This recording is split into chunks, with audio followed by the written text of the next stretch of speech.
If you see a towering, half-blind Cyclops stumbling down the dirt road, your survival instinct immediately kicks in. You draw your sword, you prepare to slay a mythological titan. But the goblins waiting in the bush don't see a titan. They see a clumsy, pathetic victim waiting to be chained and weaponized. The true horror of this world isn't the size of the monsters. It is the sickening realization that every single creature out here is just prey for something crueler. When you venture out into the wild, the first thing that notices your scent is the pack. It is easy to treat wolves as a mere nuisance, slaughtering them for cheap pelts, but if you look closely at the ecosystem, these aren't magical monsters, they are flesh and blood animals. Historically, they were elusive, natural hunters that avoided the human roads entirely, but a starving, dying ecosystem as a result of the coming of the dragon has driven them into a state of hyper-aggressive desperation. They aren't hunting you out of malice, they are hunting you because you are the only meat left in the woods, and they do not fight fair. The pack doesn't queue up to take turns attacking your shield. While the larger alphas draw the attention of your vanguard, the stragglers wait in the bush. They watch and wait for a single moment of isolation. Before you can even shout a warning to your allies, a blur of grey fur slams into your ribs. You hit the dirt. A wolf doesn't just bite, it latches on. It grips your armor and physically drags you backwards into the absolute darkness, completely ripping you away from your defensive line. Yet, even in their terrifying aggression, the wild leaves a brilliant, overlooked hint about their true nature. If you are bleeding out in the mud, your best chance of survival isn't a spell. It is reaching into your satchel and tossing a piece of raw meat directly onto the dirt. Instantly, the demonic facade shatters. The terrifying pack hunters revert back to basic, starving dogs. They completely abandon the fight, crowding around the scrap and snapping at each other for a single bite. It offers a perfect opening for a lethal strike, but it is also a humbling reminder.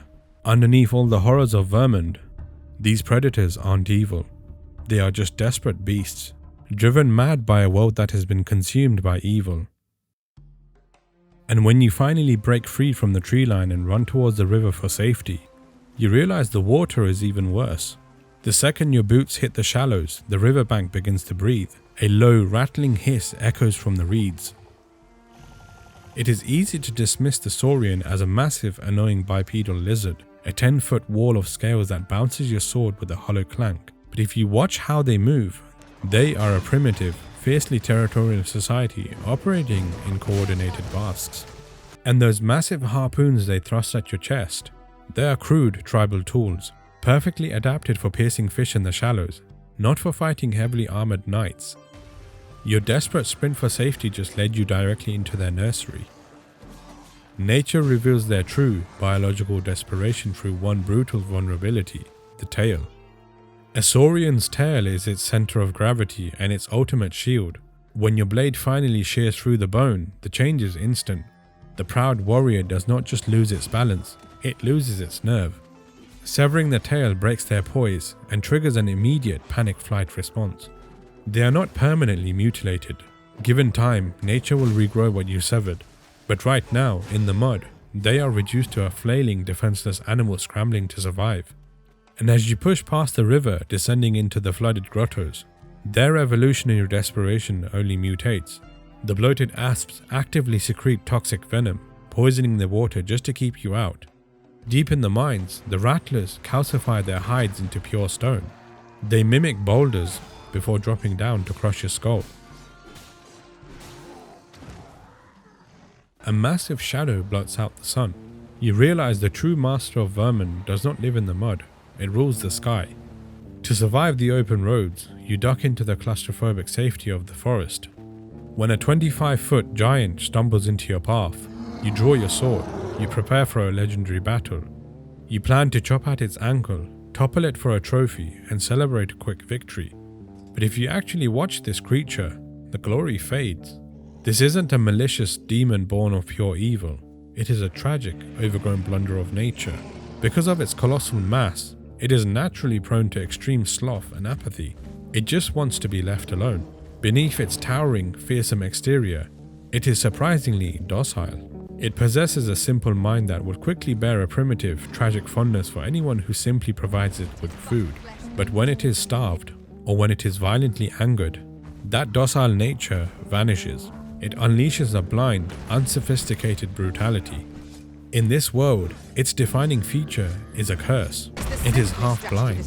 It has terrible tracking, struggling to see anything moving faster than a sluggish ox cart.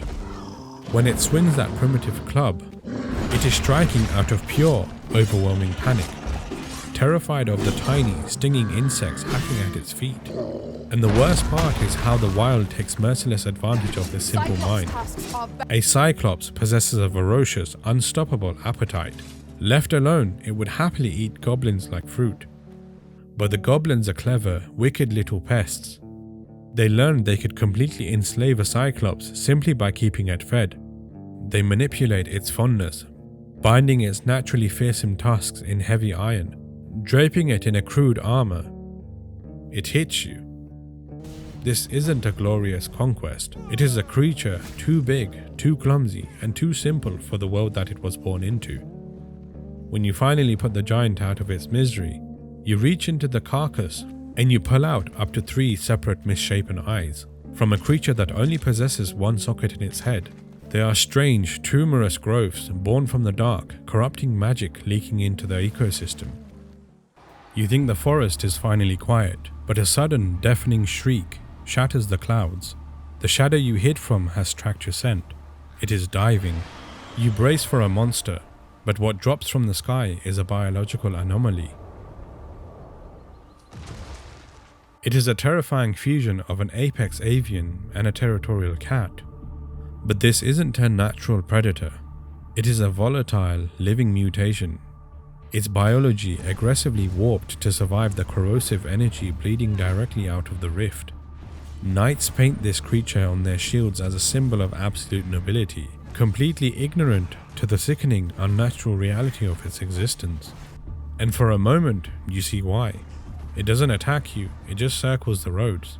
A highly intelligent apex predator peacefully hunting for its natural prey. But as its massive wings beat against the atmosphere, the sheer friction generates a localized thunderstorm. Static energy violently arcs from its feathers directly into the dirt. To survive, you have to turn its own biology against it using the cruelest tool you have: fire. A griffin's feathers are coated in natural oils designed to slick away mountain rain. But that same evolutionary armor makes it a walking tinderbox. A single flame spell ignites the oil instantly. The majestic sovereign of the sky is torched, forced to thrash helplessly in the dirt. If you don't burn the wings in time, the intelligent beast realizes the fight isn't worth its life. It values survival over pride. It will break the engagement, spreading its wings and effortlessly ascend back into the clouds.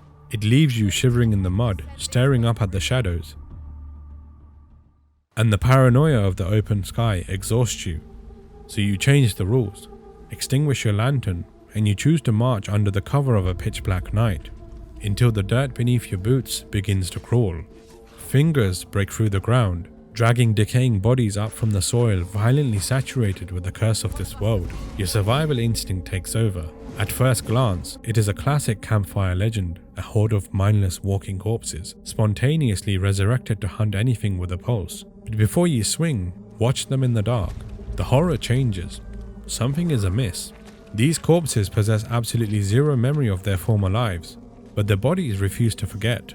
Through the rot and the missing flesh, you witness a tragic, fragmented muscle memory. A rotting corpse stands perfectly still, whispering to a stone wall as if it were an old friend. It nervously rubs a nose that rotted away decades ago. They are just broken echoes of humanity, trapped in a destructive loop. Some are bound by the invisible rope of a necromancer's spell, but the ones out here, buried in this ground that is concentrated in magic.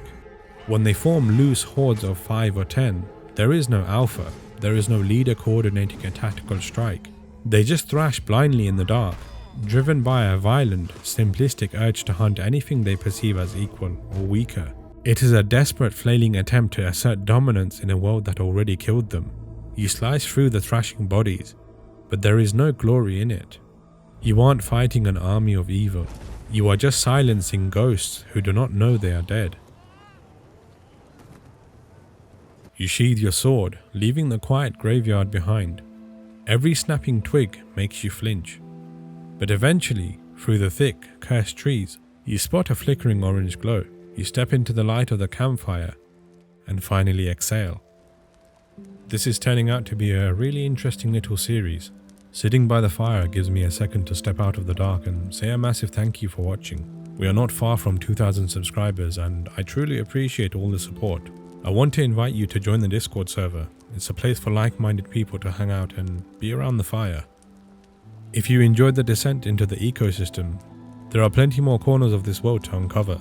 Let me know what you thought of this video in the comments below. Tell me what creatures we should tackle next. Until then, my name is Dynamic Man. Keep your lanterns fueled. I'll see you by the fire in the next one.